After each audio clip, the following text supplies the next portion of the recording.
Hey, how are you? My name is Julio with Kipos Bookkeeping. And in this video, I wanted to talk about the 5 top things that Shopify sellers should keep in mind when doing their own bookkeeping. All right, so I think the first one we have to talk about it's we have to think about why we do our bookkeeping. Um, Most people think, and it is true that we do our bookkeeping for taxes, right? At the end of the year, we have to report taxes, we have to pay taxes, and we have to have our books in order to do this. So that's like the main reason to keep in mind to have organized books and to have our books up to date. This way, when tax season comes, um, it's a simple process, right? And it's not no stress, no headaches. If you have your books up to date, it's as simple as just handing them over to to the the tax account, right? So that would be the main reason to have your books in order and to do your bookkeeping for most people. But there's more, right? Um, Also, we have to keep in mind, number two, that we do our bookkeeping. When doing our bookkeeping, it's not just data entry, right? We do journal entries, we do reconciliations, right? We do analysis, and it's not just data entry. It's something that we have to set time for, something that we have to keep in mind opportunity cost, because if we're spending time doing our bookkeeping, we're not doing something else that we could be doing for a business, right? So keeping in mind it's not just data entry, also keeping in mind opportunity cost for this, right?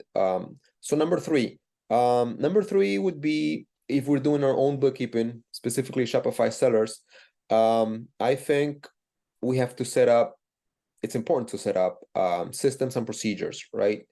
Um,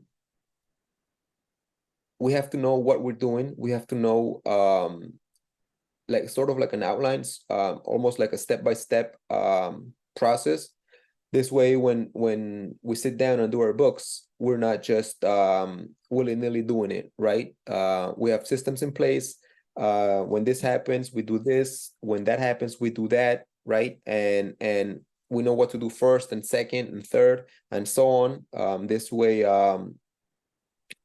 it's a simple process. I think with everything, processes and systems and procedures are important, not just for bookkeeping, right?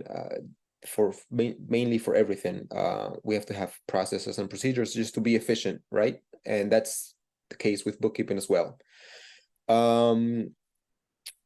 Number four, I guess, going with the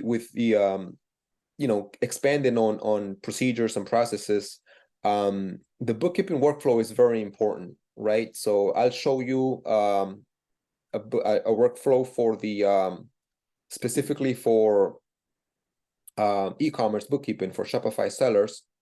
I'll show you this. All right, so I'm showing you here the bookkeeping steps for Shopify sellers. This is the workflow, right? To keep in mind. So I guess the first thing to do, going to procedures, speaking of procedures and steps, and now specifically the workflow would be to record, right? We record all the transactions. This can be done in QuickBooks, specifically through the bank feeds in QuickBooks, right? We can also get help from importing the transactions from different apps. We're recording sales, refunds, expenses, income from different payment processors, sales channels, and other revenue streams. The next step would be to reconcile. We have to reconcile to make sure everything matches, everything ties up, right? So we're reconciling bank statements, credit cards, clearing accounts, and payment processors. I'll speak about clearing accounts in a little bit because with e-commerce and Shopify, we have to keep in mind timing differences. So this is very important to keep in mind, clearing accounts and also undeposited funds. The next step would be to analyze and correct. This is when we check for accuracy of the books. We also have to check for unexpected balances, inconsistencies. It's very important to catch them quick. This way they don't add up month to month, right? So it's important to try to keep an eye on these things. That's why it's important to be up to date with your books and irregularities. Then we also have to, every month we close the books, right? So this way we don't post a transaction in the previous month by mistake. And this way we can close the books and we can assess the books, we can analyze them, right? We also have to keep in mind that if we made a mistake, or if we need to add a transaction, we can open the books again, open that previous period again with a password and so and you know, it's important to also prepare financial statements at the end of the month. This way we can analyze again and we can see how the business did and compare, right? So the last thing to keep in mind, and one of the most important things to keep in mind is sales taxes, right?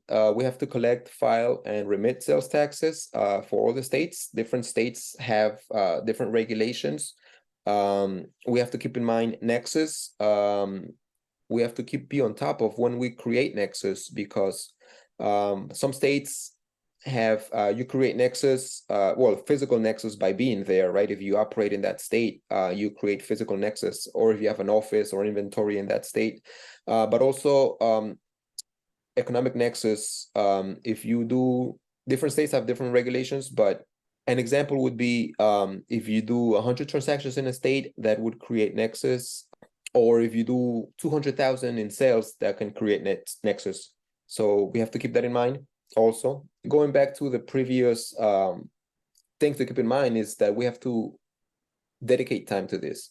We have to dedicate time to doing our books and reconciling and you know, specifically, you know, sales taxes. So we have to keep, you know, we have to be on top of it. All right, so that was the bookkeeping workflow. You know, so you can do your own books. All right, so number 5 thing to keep in mind when doing our bookkeeping for Shopify sellers would be that we have to reconcile, right? There's different things to reconcile, bank statements, credit cards, as we saw in the bookkeeping workflow. But aside from that, since we are using Shopify, we have to keep in mind the difference between Shopify and QuickBooks, right? So in Shopify, we see sales, which is, you know, the sales, the income, the returns, the refunds, and the sales taxes. So there's a lot of things going on in Shopify. But on QuickBooks, we see the deposits, right? So the deposits that Shopify makes, the deposit that PayPal makes.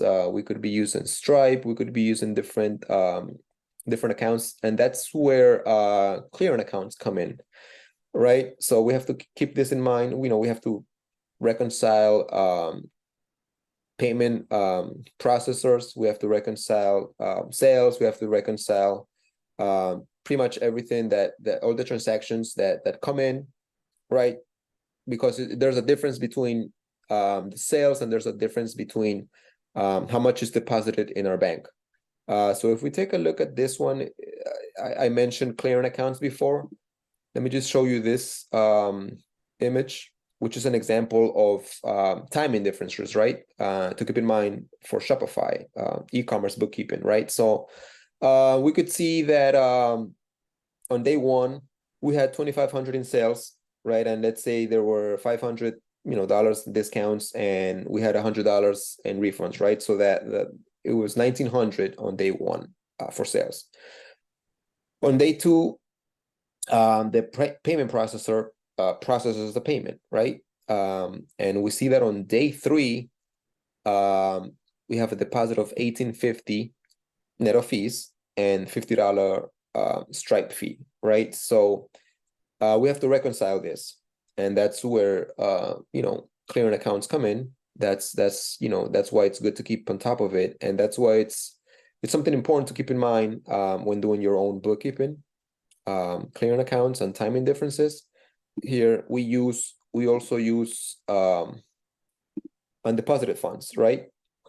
So the reason we use undeposited funds for e-commerce, you know, bookkeeping, you know, it's mainly for businesses that receive multiple payments in a single day, high volume transactions.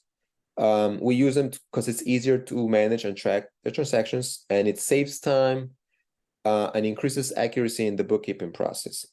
I'll show you the workflow of undeposited funds. This way, you have an idea of how to handle it, right? this would be the workflow for undeposited funds, right? This way you have an idea. Step one would be to create an invoice or record a sales receipt. Step two, we receive the payment and we post this payment to undeposited funds. First, we deposit the payment to undeposited funds, not to the bank account, right? And then undeposited funds, it's an account, temporary account we use, right? And then we can deposit multiple payments into the bank account.